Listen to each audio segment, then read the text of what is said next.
क्या आपने कभी सोचा है, आप जब बिल्कुल अकेले आप जब होते हो, आपको अंदर से कोई शक्ति रास्ता दिखाता होती है। कोई आवाज, रुक मत तुम कर सको। ये कोई आम आवाज नहीं है, ये आपका भीतर का दिव्य शक्ति है। लेकिन सवाल ये है, आपका अंदर कौन सा दिव्य शक्ति छुपी हुई है? क्या वो शक्ति आपका आत्मा से जुड़ी हुई है?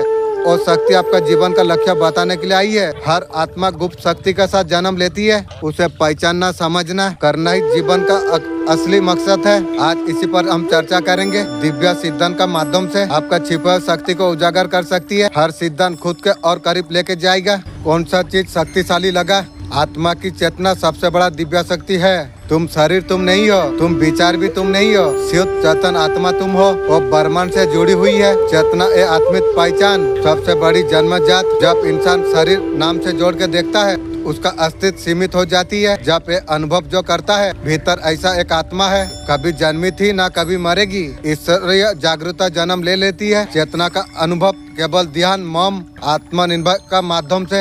ये शक्ति हर किसी का भीतर है। जो इसे पहचान लेता है, जीवन में भय, दुख उससे परे हो चला जाती है। जैसे समुद्र का गहरा में शांति जो होती है, वैसे ही आत्मा का चेतना पर में उतरने पर अधिक इस तरह हो जाता है।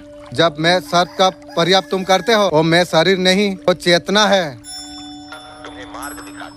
और चेतना तुम्हें मार्ग दिखाती है, प्रेरणा देती है, सुख की अनुभूति तुम्हें कराती है। सिद्धांत का अभ्यास कैसे करें? कुछ क्षण मन में तुम बैठो, मैं कौन हूँ भीतर में, वो पूरा श्रद्धा से तुम पूछो। धीरे धीरे भीतर से दिव्य उतर आएगी। मैं आत्मा हूँ, मैं शक्तिशाली हूँ। ध्यान, मेडिटेशन, ये सीधा तक पहुँचने का मार्ग है। ध्यान और सीढ़ी है। आत्मा ईश्वर का दरवाजे तक पहुंच सकती है। ध्यान कोई टेक्निक भर नहीं है, यह दिव्य शक्ति है। भीतर छुपे चेतना को जागृत। हमने से अधिकतर लोग बाहरी चीजों में उलझे रहती है। फोन, काम, इच्छाएं। जब हम आंखें बंद करके भीतर जब उतरते हैं, वहीं पर हमें मिल जाती है परम सत्य, परम शांति। मन का चंचलता शांत हो जाती है, हल कम हो जाती है। आत्मा की आवाज साफ सुनाई देने लग जाती है। ये आवाज परिणाम है, सही रास्ता दिखाती है, बिना शोर की। ध्यान ऐसा साधन बताया, कर्मों का बंधन को काट सकते हैं, पुनर्जन्म का चक्र से मुक्त हो सकते हैं। ध्यान केवल एक अभ्यास नहीं है, ये जीवन जीने का शैली है। जब नियम में आप ध्यान आप करते हैं, आपका ऊर्जा दिव्य हो जाती है, आपका चेहरा तेजस्वी हो जाती है, आपका विचार ईश्वर दिशा में बहने लग जाती है। भीतर से संपूर्ण आपको बना देती है। दुनिया में कुछ मिले या ना मिले, शांति हमेशा बनी रहती है। ये सिद्धांत को अपनाने के लिए हर रात को 10 से 15 मिनट आप बैठो, धीरे रखो, आंखें आप बंद करो, केवल अपना सांस पर तुम ध्यान तुम दो। धीरे धीरे तुम्हारा मन शांत हो जाएगी। तुम्हारा भीतर ऐसा प्रकाश प्रकट हो जाएगी, ना कभी बुझेगा ना कभी कम होगा। विचार ही आपका ऊर्जा है, विचार का ऊर्जा ही आपका दिव्य शक्ति है। तुम वही बनते हो जो तुम सोचते हो। तुम्हारा विचार ही तुम्हारे भाग्यों के शिल्पकार है। जितना साधारण लगती है, उतना ही दिव्य रोशनी है। हम जो सोचते हैं, धीरे धीरे हमारा ऊर्जा बन जाती है। वो ऊर्जा हमारा आसपास का दुनिया को करती है। विचार एक कंपन, सकारात्मक विचार करना विश्वास ऊंचे कंपन पैदा करती है, जो आत्मा को ईश्वर का करीब जो लेके जाती है। सकारात्मक विचार डर, हिंसा, गुस्सा नीच कंपन में हमारा आत्मिक शक्ति को कमजोर कर देती है। विचारों का शुद्ध पर जोर देते थे, उसे मानना था। जो विचार को मानना, अगर विचार नहीं मानोगे, ईश्वर तक पहुंचना संभव नहीं है। आपका विचार, मन, शरीर तीनों को परवाह करती है। अगर आप बार बार आप सोचते हो मैं सफल हूँ, आप सफल आप बन जाओगे। अगर आप सोचते हैं ईश्वर का अंश मैं हूँ, मैं शक्तिशाली हूँ, वो विचार दिव्यता का ऊंचाई तक आपको लेके जाएगी। आपको विचार को सजगता से आपको चुनना, शांति से भरना एक दिव्य साधना है। ये सिद्धांत को अपनाने के लिए विचारों का, यदि कोई नकारात्मक विचार अगर आए, पॉजिटिव मंत्र से बदल दो। मैं प्रेम हूँ, मैं ईश्वर का अंश में हूँ। धीरे धीरे तुम्हारा पूरा चेतना बदल जाएगी। तुम्हारा भीतर का शक्ति भीतर से झगमगाने लग जाएगी। संपल शक्ति आत्मा की गतिशील ऊर्जा है। संपल शक्ति आत्मा का वो शक्ति है, असंभव को संभव बना सकती है। संसार में बहुत सारे लोग प्रतिभाशाली होती है, बहुत कम लोग होते हैं जीवन को सच में बदल पाती है। इसका कारण एक होता है दृढ़ संकल्प की कमी। संपल शक्ति एक दिव्य ऊर्जा है, आत्मा से निकलकर आपको पार कर सकती है। आपका शरीर कमजोर हो सकती है, स्थितियां प्रतिकूल हो सकती है। आपका भीतर अगर निर्णय हो मैं कभी झुकूंगा नहीं, ईश्वर भी आपका सहायता के लिए प्रकट हो जाती है। संपल शक्ति आपका भीतर से जन्म लेती है। आपका कार्यों को मन, आत्मा, चेतना से अगर तुम करते हो, ब्रह्मांड के सारे ऊर्जा उद्देश्य में लग जाती है। हर सुबह उठ के ये संकल्प तुम लो, मैं आत्मा का अनुरूप मैं जीवन जीऊंगा, मैं लक्ष्यों का और मैं रहूंगा। तुम्हारा धीरे धीरे व्यक्ति ये सिद्धांत को अपनाने के लिए रोज अपने आप को 5 मिनट आप कहो, मेरे भीतर अनंत शक्ति है, मैं जो चाहूँ वो कर सकता हूँ। हर दिन बोलो ईश्वर मेरे साथ में है। ये सब केवल शब्द नहीं होगी, ये बनेंगे तुम्हारा आत्मा की आवाज। ये अंधकार से प्रकाश के और आपको लेके जाएगी। प्रेम ही परमात्मा का रूप है, आपका सच्ची दिव्य शक्ति है। ईश्वर को केवल प्रेम का माध्यम से तुम जान सकते हो। ईश्वर स्वयं प्रेम है। प्रेम कोई भावना मात्र नहीं है, हम आत्मा की कंपल्सरी ऊर्जा हमें दूसरों से नहीं संपूर्ण ब्रह्मांड से जोड़ देती है। वही प्रेम है जो बच्चे के लिए जीवन ताकने के लिए एक संत को संसार में दुख में भी मुस्कुराना सिखा देती है। आत्मा को ईश्वर का साथ एकाकार करने की आपका हृदय जब सच्चा प्रेम से जब भर जाती है, आपका भीतर का दुर्बलता है वो सब दूर हो जाती है। घृणा, जलन, क्रोध, ये सब प्रेम ये सब नहीं टिक सकते हैं। अगर प्रेम करना अगर तुम सीख जाओ बिना अपेक्षा बिना स्वाद, आपने ईश्वर को अपने पा लिया। वही प्रेम दूसर का आत्मा में ईश्वर जागृत करने के लिए पहले स्वयं से प्रेम करना आप सीखिए। अपना दोषों को स्वीकार करके आपका जीवन को स्नेह से देखने लग जाओ। हर दिन ऐसा कार्य एक करो और को निस्वार्थ सुख मिले, चाहे एक मुस्कान हो, किसी का दुख में आ गया एक सहारा हो। सच्चा प्रेम तुम्हें छोटा नहीं वो जाल बना देती है। प्रेम वो शक्ति ईश्वर रूप का याद दिलाती है। सेवा आत्मा का सुख है जो निस्वार्थ भाव से तुम सहायता तुम करते हो। केवल तुम उसका जीवन नहीं बदलते, आपका आत्मा को तुम मुक्त करते हो। सेवा केवल एक कर्म नहीं है, आध्यात्मिक अवस्था है। मैं और तू का भेद मिट जाती है। कोई व्यक्ति बिना स्वाद बिना दिखाए बिना अपेक्षा कुछ मदद करती है, आत्मा के सुख को जगा देती है। ईश्वरीय करुणा। हम इस पृथ्वी पर सिर्फ अपने लिए नहीं आए हैं, दूसरों का जीवन को सुंदर बनाने का भी यह संदेश है। दूसरा का सेवा अगर जो करता है वास्तव में ईश्वर का सेवा करता रहता है, क्योंकि असल में एक चेतना है। सेवा से मन में शांति आ जाती है, आत्मा को संतोष का अनुभव हो जाती है। ये वो शक्ति है कठोरता से कमलता के ओर लेके जाती है। सेवा करने का समय आंखों में चमक दिखती है, भीतर और कंपन पैदा हो जाती है, स्वयं परमात्मा का समित उसे लेके जाती है। इस सिद्धांत को अपनाने के लिए रोज छोटा सा निस्वार्थ कार्य आप करो। भूखे को खाना दिलाना, दुखी को सहारा देना, किसी अनजान को सच्चे दिल से मुस्कुराना, इस छोटे कार्य आत्मा की बड़ी द्वार खोल देती है। आत्मा की शक्ति है परमहंस। जब तुम क्षमा जब तुम कर देते हो, दूसरों को नहीं स्वयं को मुक्त तुम कर देते हो। क्षमा कोई दुर्बलता नहीं है, आत्मा का सर्वोच्च शक्ति है। दर्द घृणा उसमें आजादी दे देती है। अधिकतर लोग सोचती है क्षमा करना दूसरों को माफ करना है, वास्तव में खुद को बीच किसी का धोखे किसी का अपमान से किसी कारण हमारा भीतर पनप गया होता है। क्रोध बदले की भावना बार बार हम पुराना दर्द को दौड़ाते हैं। जब हम क्षमा कर देते हैं, उस घाव को ईश्वर का प्रकाश में लाकर रख देते हैं। क्षमा आत्मा को हल्का बना देती है। जहाँ हल्कापन है वहाँ पर ईश्वर का वास है। ये शक्ति केवल उन्हीं का भीतर जागती है जो आत्मिक बल रखती है। क्षमा करना एक साहस का काम होती है। अपना घाव को ईश्वर को सौंप देना जैसा है। ये कहना है, ये प्रभु बहुत धोखा खा चुका हूँ मैं, ये सच हर चीज मैं तुम्हारा पर छोड़ देता हूँ। एक साधना करो, आंखें बंद करके उस व्यक्ति को याद तुम करो सबसे ज्यादा तुम्हें दुख दिया। फिर अपना आत्मा से तुम कहो, मैं तुम्हें क्षमा करता हूँ आत्मा, मैं ईश्वर का अंश में हूँ, मुझे बस अब आगे बढ़ना है। मुझे उसी क्षण तुम देख पाओगे जैसा बोझ तुम्हारा गिर गया हो, तुम्हारे भीतर एक शांत प्रकाश भर दिया हो। स्वयं को जब उसी रूप में तुम स्वीकार कर लेते हो जैसे ईश्वर ने तुम्हें बनाया है, तुम आत्मा का साथ जोड़ने के लिए पहले सीढ़ी का साथ जोड़ जाते हो। आत्मा स्वीकार कोई अहंकार नहीं, वो दिव्या दृष्टि है। माध्यम से दोषों को भी प्रेम से भर सकते हैं, अच्छाई को श्रद्धा से समझते हैं। अधिकतर लोग दूसरा का तुलना में देखते हैं। ईश्वर ने तुम्हें भेजने का समय कुछ गलती की है? बिल्कुल नहीं। तुम्हारा अस्तित्व तुम्हारा स्वभाव ईश्वर योजना का हिस्सा है। जब स्वयं को तुम नकारते हो, असल में ईश्वर का नकारते हो। एगोनंद जी कहते हैं, जो व्यक्ति स्वयं को प्रेम से देखना शुरू कर देता है तभी जाके भीतर का प्रकाश को पहचानने लग जाती है। आत्म स्वीकार से आत्म साक्षात्कार शुरू हो जाती है। जो व्यक्ति दूसरों से हिंसा नहीं करता, जीवन का उद्देश्य को पहचान कर अग्रसर हो जाती है।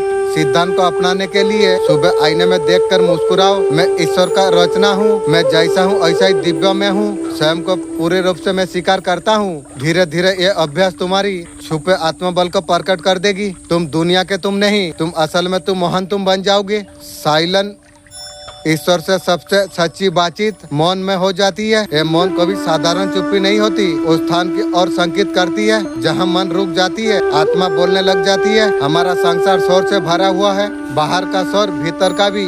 आवाज बाहर की, लोगों का बोल, भीतर चलते हजारों विचार हमारा आत्मा का आवाज को दबा देती है। जैसे यहाँ से हटकर मोम में प्रकट होते हैं, हमें वहाँ मिलने लग जाती है शांति, परम ज्ञान, ईश्वर का उपस्थिति। मोम साधना का माध्यम से चेतना को जागृत तुम अगर करते हो, तुम परमात्मा का साथ एकांत मौन में तुम स्वयं को सुन सकते हो। ना स्वयं जन्म लेता है, केवल होता है। ये सिद्धांत को अपनाने के लिए कुछ क्षण मन को समर्पण करो, बिना फोन, बिना बातचीत, बस मौन में तुम बैठो, अंदर का नीरवता को महसूस तुम करो। पहले तुम्हें मुश्किल लगेगा, धीरे धीरे तुम पाओगे मौन में जो शक्ति है भीतर से नया जन्म दे रही है। याद तुम रखो, ईश्वर कभी चिल्ला कर नहीं बुलाता, मौन में आने का प्रतिज्ञा करती है। विश्वास और पुल है, आत्मा से परमात्मा से मिला देती है। विश्वास और दिव्या शक्ति है, अंधेरे में उजाले का मार्ग तुम्हें दिखा देती है। जीवन में सब कुछ टूटता हुआ दिखाई दे, संबंध, आशाएं, तब भी तुम्हारा भीतर छोटा सा दीपक अगर जल रहा हो, वो भीतर से कहता है सब कुछ ठीक हो जाएगी। विश्वास की दिव्या शक्ति है। विश्वास का मतलब अंधेरे में चलना नहीं है, ये जानना है कि जो तुम्हारा हाथ थामे हुए है, ये वो ऊर्जा है, तुम्हें गिरते हुए उठने का शक्ति तुम्हें देती है। परमात्मा का पर पूरे तरीका से जब तुम विश्वास तुम करते हो, ब्रह्मांड का सारे शक्तियाँ तुम्हारा पक्ष में कार्य करने लग जाती है। लेकिन सच्चा विश्वास केवल जब सब कुछ अच्छा चल रहा होता है तब होता, स्पष्ट नहीं दिखाई दे। कभी तुम रुकते नहीं, तुम चलते हो। तुम ईश्वर का नाम लेकर भीतर से कहते हुए, मैं जानता हूँ ईश्वर मेरा साथ में है। सिद्धांत को अपनाने के लिए सुबह उठकर छोटा सा अभ्यास तुम करो, आंखें बंद करो, याद रखो, हे प्रभु मुझे अटूट तुम पर विश्वास है। मैं जानता हूँ मेरा आत्मा तुम्हारा ही ज्योति है। ये प्रयास तुम्हारा भीतर शक्ति भर देगा, हर कठिनाई को साहस पार करने का साहस तुम्हें देगी। याद तुम रखो, तुम्हारा कुछ बाहरी सहारा नहीं है, आत्मा की आवाज है। जब आत्मा जब बोलती है, सृष्टि सुनती है। जो मन को दिशा नहीं मिलती, जो मन को एक लक्ष्य मिल जाती है, चमत्कार कर सकता है। ध्यान, साधना, ये सब का जड़ है एकाग्रता। वही दिव्या शक्ति है, ऊर्जा को एक बूंद पर केंद्रित कर देती है। ठीक वैसे ही सूरज का किरण एक लेंस का माध्यम से बंद कर सकती है। आमतौर से हमारा मन इधर उधर भटकता है, कभी अतीत की यादों में, भविष्य का चिंता में। हमारा मन को एक ही विचार में केंद्रित करना हम जब सीख गए, हमारा भीतर से ऐसा शक्ति प्रकट हो जाती है, असंभव को संभव बना सकती है। ध्यान का पहला कदम है एकांत करना। चाहे अब आत्मा ज्ञान के राह पर तुम हो या कोई लक्ष्य को अगर पाना तुम चाहते हो, कोई भी यात्रा पूरा नहीं हो सकती। ये शक्ति आपका साधना को गहराई देती है, कर्म को फलित करती है, आपका आत्मा को स्थिति शांति प्रकट करती है। ये सिद्धांत को अपनाने के लिए अभ्यास आप करिए। प्रतिदिन दीपक का लो को नजरे गड़ा के आप देखिए, कोशिश करें मन इधर उधर ना भटके। धीरे धीरे चेतना तुम स्थिर कर देगी। जीवन का हर क्षेत्रों में स्पष्टता अनुभव आप कर पाएंगे। याद आप रखो,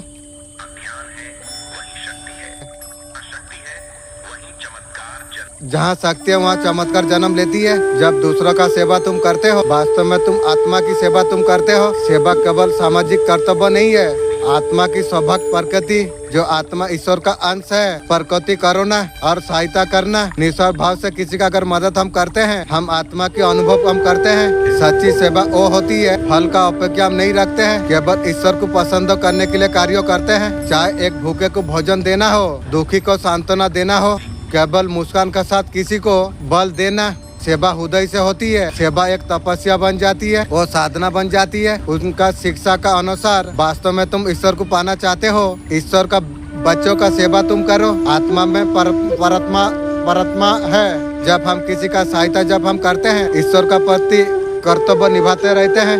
सेवा करने से दूसरों का जीवन केवल बनता है, कर्म निर्मल हो जाती है, आत्मा केवल प्रकाश बन जाती है। सेवा को दान कर्तव्य मत समझो, अध्ययन का हिस्सा बनाओ। ये आत्मा की सभी पवित्र है। ध्यान ईश्वर से मिलने का सबसे माध्यम है। ईश्वर को पाने का प्रभावशाली उसका मार्ग है ध्यान। बाहर का दुनिया में जो भी भटकता है, परम सत्यों का खोज होती है, अंदर पहले से मौजूद है। ध्यान और मार्ग को खोल देती है। आत्मा परमात्मा सीधा संवाद करती है, भीतर से ईश्वर जैसे समुद्र में जाके खो जाती है। ध्यान का माध्यम से आत्मा परमात्मा से विलीन हो जाती है। ध्यान केवल एक टेक्निक नहीं, ये आत्मा की पुकार है। आरंभ में ध्यान कठिन लगती है, मन चंचल है। जैसे जैसे अभ्यास बढ़ जाती है वैसे भीतर की शांति उपस्थिति स्पष्ट होने लग जाती है। ध्यान से केवल मानसिक शांति मिलती है, जीवन का समस्या का समाधान, दिव्य प्रेम का अनुभव भी होती है। ध्यान वर्षों का कर्म को भस्म कर सकती है। ध्यान का शक्ति इतना गहरी है, मोक्ष की ओर और अनंत प्रकाश की ओर ध्यान करो।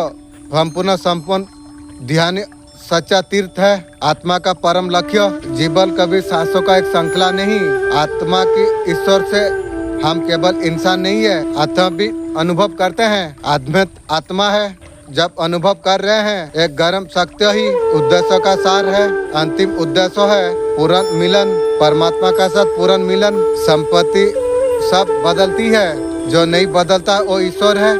आत्मा ए माया से ऊपर उठकर ईश्वर का प्रेम में लीन हो जाती है। जीवन का सच्चा अर्थ उसे मिल जाती है। ईश्वर का पाने का प्यास सबसे महान प्यास है। जो ये प्यास जब प्रबल हो जाती है, ब्रह्मांड के सारी शक्तियाँ मार्ग को प्रस्तुत करने के लिए लग जाती है। ध्यान सेवा एक दिशा में लेके जाती है, ईश्वर का एकता और ये अनुभव कोई कल्पना नहीं। ध्यान ईश्वर प्रेम से संबद्ध होती है। जब मन शांत हो जाती है, जब सांस रुक जाती है, चित्त एकता होती है, आत्मा अस्तार से मिलती है। सुप्रीम बेस्ट कहते हैं प्रत्येक कर्म प्रत्येक विचार प्रार्थना परमात्मा से मिलने का एक होती है, तभी ये जीवन सार्थक हो जाएगी। हम ये शरीर हम नहीं है, ये भावना भी हम नहीं है, हम आत्मा है। ये आत्मा कोई देश जाति धर्म परिभाष नहीं होती है, बल्कि ईश्वर का अंश है, अनंत और दिव्य। जब केवल अपने को शरीर आप मानते हो, तुम डरते हो, तुम दुखी होते हो। जब अपने को तुम आत्मा तुम मानते हो, अजय तुम बन जाते हो, मन आनंद में हो जाती है। आत्मज्ञानी मोक्ष का द्वार को खुलता है। इस संसार में अनेक पहचान लेके हम चलते हैं, कोई पुत्र है, कोई बहन, कोई नागरिक, सारे पहचानी खड़ी है। मृत्यु का बाद शरीर नहीं रहता है, ना रिश्ते, और जो रह जाता है वो आत्मा है, ईश्वर का प्रतिबिंब है। ध्यान का माध्यम से ये बताना जाती है, हमारा इंद्रिया शांत होती है, ध्यान में मन स्थिर हो जाती है, भीतर का उपस्थिति को हम महसूस कर पाते हैं। ना कभी जन्मी थी ना जन्म होगी, वो आत्मा ही हम है। जब व्यक्ति आत्मा अपने आप को समझने लग जाता है, वो सभी बंधन से मुक्त हो जाती है। कोई दुख उसे तोड़ नहीं सकता है, कोई डर उसे जकड़ नहीं सकता। वो सब कुछ जान जाता है कि मैं ईश्वर का अंश में हूँ, ईश्वर मुझ में निवास करती है। इस पहचान से जुड़ना ही सच आत्मा विश्वास है, ये आत्मात्मिक जागरण है। अपने सत्य रूप को तुम पहचानो। जीवन का सारे संबंध, माता पिता, प्रेमी, संतान, ये समय का साथ सब बदलते रहते हैं। एक संबंध ऐसा है जो ना टूटता है ना मिटता है, मरने के बाद समाप्ति है। वो होते ईश्वर आत्मा योग।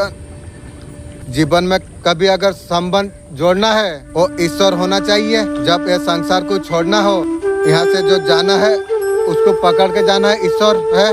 जीवन में हर किसी का पर विश्वास करते हैं, बच्चा पर सब पर विश्वास करते हैं। बीमारी आता है, मृत्यु जब समित आ जाती है, कोई भी साथ नहीं जाता, केवल वही शक्ति बचती है। और सदा से हमारा भीतर जो है वो परमात्मा ध्यान का द्वारा ईश्वर का साथ मिलने का बात बोलते हैं। जैसा शिशु माँ का गोद में आराम पाती है, वैसे आत्मा को सच्ची शांति ईश्वर का गोद में मिल जाती है। संसार का सारे संबंध सुख नहीं दे सकते। जब आत्मा ईश्वर से जुड़ जाती है, शाश्वत आनंद प्राप्त हो जाती है। ये केवल संबंध पूजा मंत्र ये नहीं बनता। ध्यान आत्मा परिवर्तन से होती है। ईश्वर को प्रियतम मित्र अपना साथी जब मानने तुम लग जाते हो, वो केवल ऊपर आकाश में नहीं होता, हर श्वास हर भावना हर इसमें तुम्हारा साथ होती है। जब तुम ईश्वर से जब तुम बात करते हो, जब तुम ईश्वर से जब तुम बात करते हो, तुम्हारा हृदय में उत्तर देता है। जब तुम रोते हो वो आंसू पोंछता है, जब तुम खो जाते हो फिर से आपको प्रेम में बांधता है। ये पवित्र अटूट संबंध है आत्मा और परमात्मा का। जितना जल्दी तुम समझ लोगे, विशेष जीवन सरल शांत हो जाएगा। सब कुछ प्रेम में शक्ति छुपी हुई होती है। ईश्वर से जुड़ने का सरल मात्र है। ब्रह्मांड में कोई अगर शक्ति है, मनुष्य को ईश्वर का पास तेजी से वो है शुद्ध प्रेम। ये प्रेम संसारी मुँह माँ वाला नहीं, ऐसा प्रेम है बिना सत बिना अपेक्षा। ये दिव्य प्रेम है जो अपने बच्चे से करती है, उससे भी गहरा तब हो जाती है। आत्मा जब परमात्मा से जब प्यार करती है, हम किसी से सच्ची दिल से जब हम प्यार करते हैं, प्रेम में कोई स्वार्थ नहीं होता, कोई मैं और मेरा नहीं होता। भीतर का शक्ति ईश्वरीय शक्ति से हम जुड़ जाते हैं। वो प्रेम वो ऊर्जा है, घृणा को पिघला देती है, अहंकार को भस्म कर देती है। यही कारण है सब संतों ने प्रेम को साधना बनाया, बार बार प्यार को दर्शाता, शिष्य को पिता जैसा प्यार उसने दर्शाया, उनसे बड़ा कोई नहीं।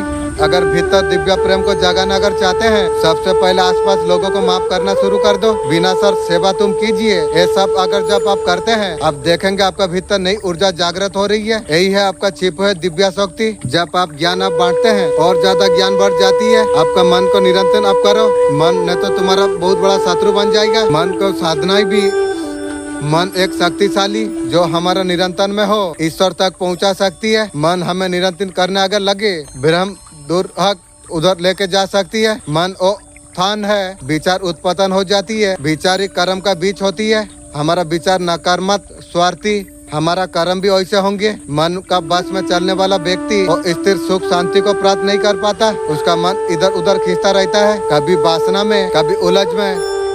मन को जीतने का एक उपाय है, घंटों तक विचार करते थे, मन को शुद्ध करने के लिए प्रार्थना करते थे। जब मन शांत नहीं होता तब तक आत्मा की आवाज सुना जा नहीं सकती है। आप भी जीवन में अपनाना अगर चाहते हो, दिन की शुरुआत ध्यान से करिए। कुछ पल शांति में आप बैठिए, मन का विचारों को आप देखिए, उसे जज मत करिए, साक्षी आप बनिए। धीरे धीरे ये अभ्यास आपको मन का ऊपर निरंतर आपको दे देगा। एक दिन आप पास जाएंगे, मन जो आपका शत्रु था आपका सबसे बड़ा मित्र बन गया। आपको ज्ञान अगर अगर लगता है, कृपया वीडियो को लाइक कीजिए। मन को जीता तो जंग को जीत लिया। हर स्थिति में ईश्वर को आप खोजिए, दुख हो या सुख, सफलता हो या असफलता। जो व्यक्ति ईश्वर का उपस्थिति को महसूस जो करती है, वास्तव में आत्मा वो है। जो कुछ भी घट रही है, अनुकूल हो या प्रतिकूल हो, कहीं न कहीं ईश्वर का योजना छिपी हुई होती है। दुर्भाग्य से केवल लोग बुरी परिस्थिति में ईश्वर को याद करती है। जैसे ही जीवन में संकट आती है, ईश्वर को दोष देने लग जाती है। यही हमारा सबसे बड़ा भूल है। ईश्वर केवल मंदिरों में नहीं, हमारा जीवन का हर परिस्थिति में भी वो है। गहरा अर्थ है, जब आप दुख में हो, वो दुख एक ईश्वर का परीक्षा है। आस्था, धैर्य, जब आप सुख में आप हो, वो ईश्वर का कृपा है। उन्होंने कभी ये नहीं कहा ईश्वर ने मुझे छोड़ दिया। ईश्वर हर परिस्थिति में परीक्षा लेने के लिए आई है। छोटे बड़े पल में ईश्वर को हमेशा याद करते रहिए। जब अकेले हो, तनाई में आप हो, जब आप सफलता पा रही हो, बार बार भीतर आप कहिए, मैं जानता हूँ आप मेरा साथ में है। जो व्यक्ति हर परिस्थिति में ईश्वर को खोजता है, उसका जीवन में कभी भैरम नहीं रहता, उसका आत्मबल अड़िग हो जाती है। आज से आप शुरुआत कीजिए, जीवन का हिस्सा बनाइए। किस परिस्थिति में ईश्वर को बहुत ज्यादा महसूस आपने किया,